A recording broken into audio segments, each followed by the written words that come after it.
अब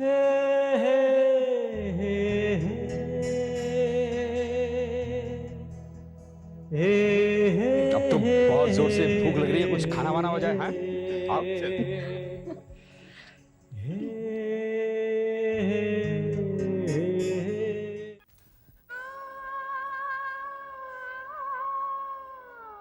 वहीं रुक जाइए, आगे बढ़ने की कोशिश मत कीजिएगा। पर राधिका, पूजा के वक्त तो वो हमने एक रस्म अदाई थी। आपके साथ लिए हुए 7 फेरों के गुनहगार तो हम आज भी हैं और हमेशा ही रहेंगे। ठीक है, रस्म कह लीजिए या गुनाह की सजा, वो तो हमें पूरी करनी ही होगी, मगर उसके आगे कुछ नहीं। आपके हमारे बीच हमेशा के लिए एक लक्ष्मण रेखा खिंच चुकी है। मेहरबानी करके उसे लांघने की कोशिश मत कीजिएगा। इतनी नफरत हो चुकी है तो मेरी लंबी उम्र के लिए करवा चौथ का व्रत क्यों रखा? आपका हमारा रिश्ता न रहा तो क्या हुआ?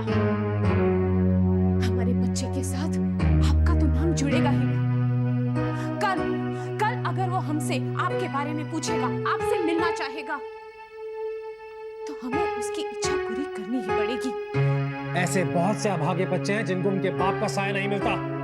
अगर तुम्हारे बच्चे को उसके बाप का साया नहीं मिलेगा तो वो मर नहीं जाएगा। खबरदार, अगर आपने अपने मुंह से हमारे बच्चे के लिए एक लफ्ज भी कहा, अरे आपके लिए तो उसका अस्तित्व ही क्या है? जन्म होने से पहले तो वो आपकी तरफ से मार दिया गया था, तो फिर किस बच्चे की बात कर रहे हैं आप? हाँ,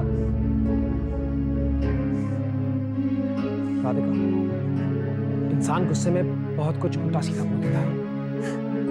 मैंने भी उल्टा सीधा कहा, लेकिन अब हालात बदल चुके हैं, वक्त बदल चुका है, मैं बदल चुका हूं, तुम बदल चुकी हो। मेरी तरफ देखो राधिका, मुझे देखो, गौर से देखो राधिका। राधिका, राधिका, राधिका मेरी बात सुनो। बात सुनो, छोड़ो इसे। पूजा के दिन पे ये सब क्या करके रहे तुम? मैंने क्या किया बाबा? अगर ये सब करना था तो मेरे आधे मुंह फेर लेते। क्यों देवता बनाकर मेरी पूजा की? और अब सबके सामने मुझे जलील कर रहे हैं। मामा, इनके सवालों का हमारे पास कोई जवाब नहीं है। इन्हें कहिए कि इस घर से निकल जाए। क्यों चले जाए अविनाशी यहाँ से? ये इनका घर है, इनका अपना घर। बाबूजी, मत लो अपनी जबान से मेरा नाम।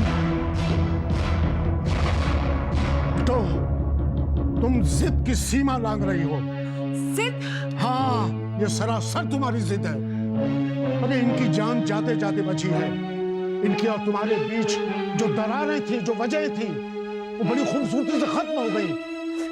बिट्टो, अब ये तुमसे माफी मांग रहे हैं बार बार। ये कभी यहाँ आते हैं, कभी हमारे घर आते हैं रोते हुए। बाबूजी, बस करो बिट्टो।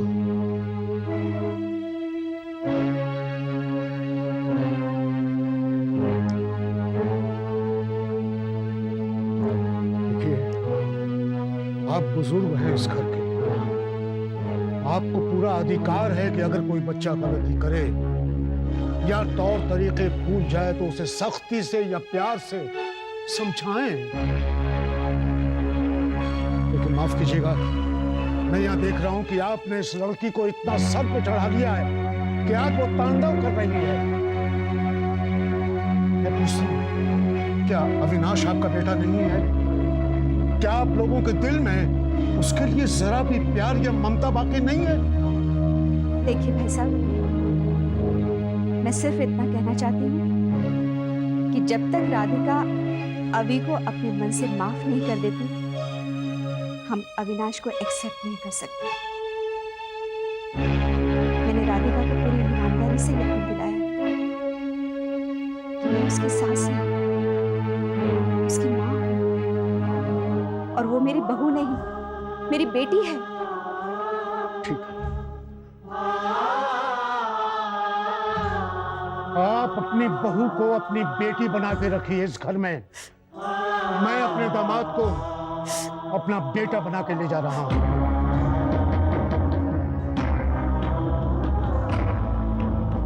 चलो अविनाश।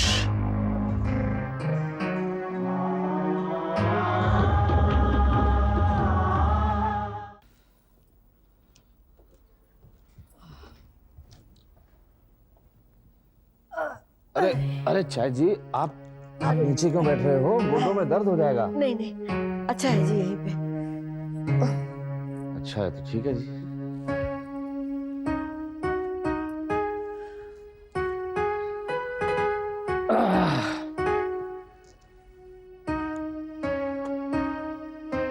हाँ भाई, ये भी हमारे साथ खाएंगे? क्यों जी, रोटी के साथ नहीं खाना? ओहो, चुप भी करो तुसी।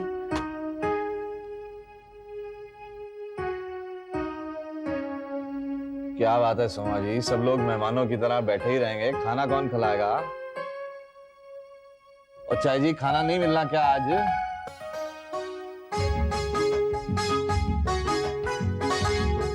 अरे भाभी आइए, आप भी खाइए ना।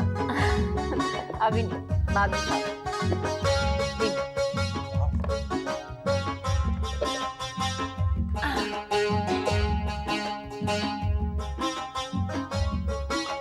क्या बात है जी, ना भरता है, ना चिकन है, ना गोभी के पराठे, ना मैं नहीं खाना ये खाना।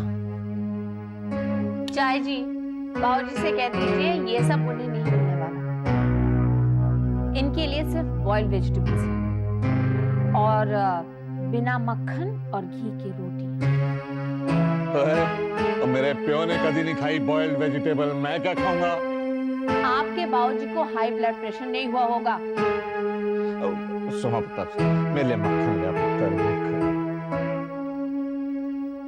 जी जो भी मुझसे बिना पूछे इन्हें कोई कुछ भी देगा तो वो मेरा दुश्मन, उसे मेरी कसम।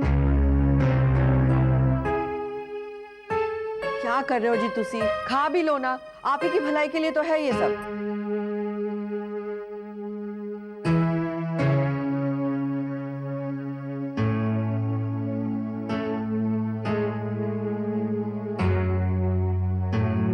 आपको अपनी फिक्र नहीं है ना?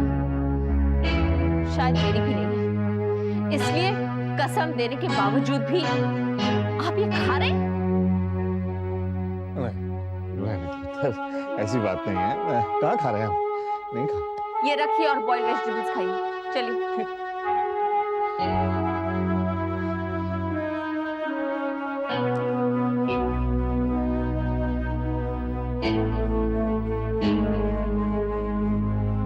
इसमें तो नमक भी नहीं है। बाबूजी, आपको इस बार भी हाई ब्लड प्रेशर था, परहेज तो आपको करना ही पड़ेगा। खा लीजिए बाबूजी।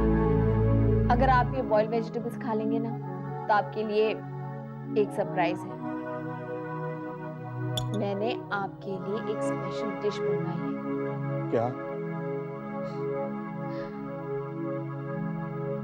खीर। ले फिर की है बॉइल्ड वेजिटेबल।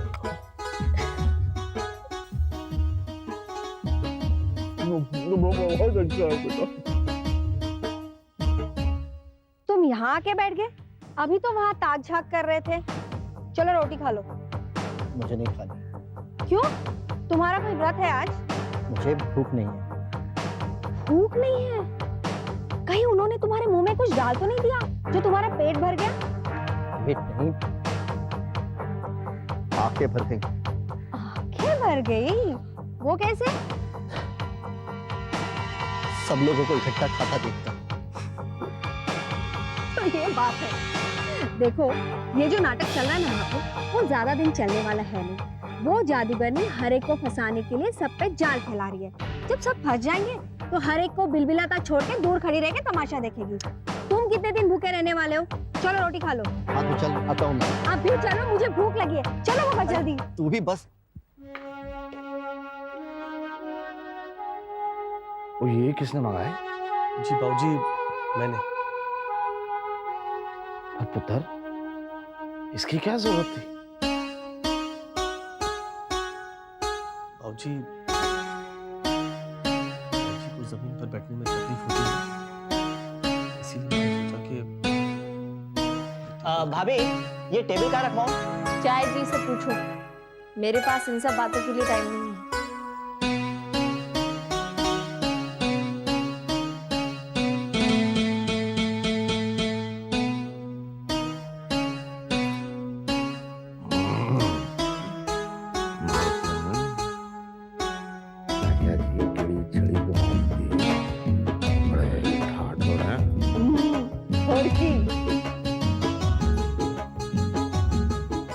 फरजाना, वो जांगियाना का फोन था।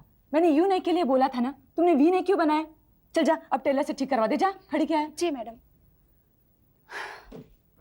भाभी, अभी कैसा है तू? हाँ? ठीक हूँ भाभी। ऑफिस से वापस जा रहा था, घर वालों की बहुत याद आ रही थी, सोचा आपसे मिलता चला। घर में सब कैसे हैं? सब ठीक है, लेकिन तुमने ये क्या हालत बना रखी है? ठीक तो हूँ भाभी। क्या ठीक है? देख देख, बटन टूट गया है। चल शर्ट उतार के दे, मैं बटन लगा देती हूँ। या कि कोई भी शर्ट पहन ले। चल उतार। क्या क्या ठीक करोगे भाभी? राधिका कैसी है? ठीक है। अच्छा मुझे बता, वहाँ तेरा मन लगता है ना? मतलब वहाँ के लोग ठीक तरह से पेश आते हैं ना? ताऊ जी बहुत अच्छे हैं, मेरा बहुत ख्याल रखते हैं। बार बार ऑफिस में फोन करते हैं, पूछते हैं कि दवा खाई या नहीं, खाना खाया या नहीं। पर क्या? कुछ नहीं,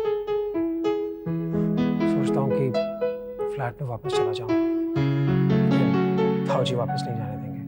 भाभी, अगर मैं बार बार आपसे यहाँ मिलने आऊं, आप नाराज तो नहीं होंगी ना? पागल है क्या तू? हाँ? जब जी चाहे चले आना। और सुन, कुछ खाने का मन करे ना तो मुझे बताना, मैं टिफिन में लेकर आऊंगी। हाँ? चलो भाभी। फिर आना। ओके भाभी।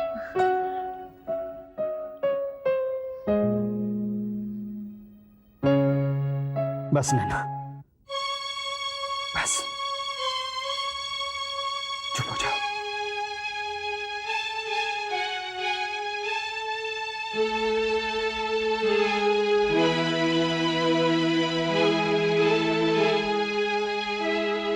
राधिका को जो कहना है, जो करना है उसे करना है। मुझे तो सिर्फ अपने भाई की चिंता है, अपने बच्चे की चिंता है मुझे। कमाल करते हैं सुरेश बाबू आप। अपने घर ले जाने के लिए इजाजत की क्या जरूरत है, और वो भी हमसे। सही बात तो यह है कि अविनाश जी का उदास चेहरा हमसे देखा नहीं जाता। नमस्ते भाई साहब। नमस्ते। उस दिन सुरेश बाबू पता नहीं आपकी माताजी ने कुछ ऐसी बात कह दी कि हमें क्रोध आ गया और हम दामाद जी को यहाँ ले आए।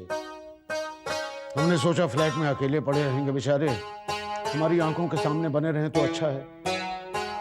और देखिए, हमने ठीक किया ये या गलत पता नहीं। नहीं, आपने तो वो कर दिखाया जो कोई सोच भी नहीं सकता है। लेकिन सक्सेना साहब, ये समस्या का हल तो नहीं है। अब मैं आपको क्या समझाऊं? आप तो जानती हैं कि कई बार दवाओं से दबाने पर बुखार बिगड़ जाता है, एक नई बीमारी की सूरत में उभरता है। मैं तो बस यही सोचता हूं कि मियां बीवी आमने सामने रहेंगे तो लड़ेंगे झगड़ेंगे, और हो सकता है कि उनके रुख में कोई नरमी आ जाए, दोनों एक हो जाए। बस यही सब सोचकर मैं अविनाश को लेने आया हूं। वैसे सक्सेना साहब, सुरेश भाई आप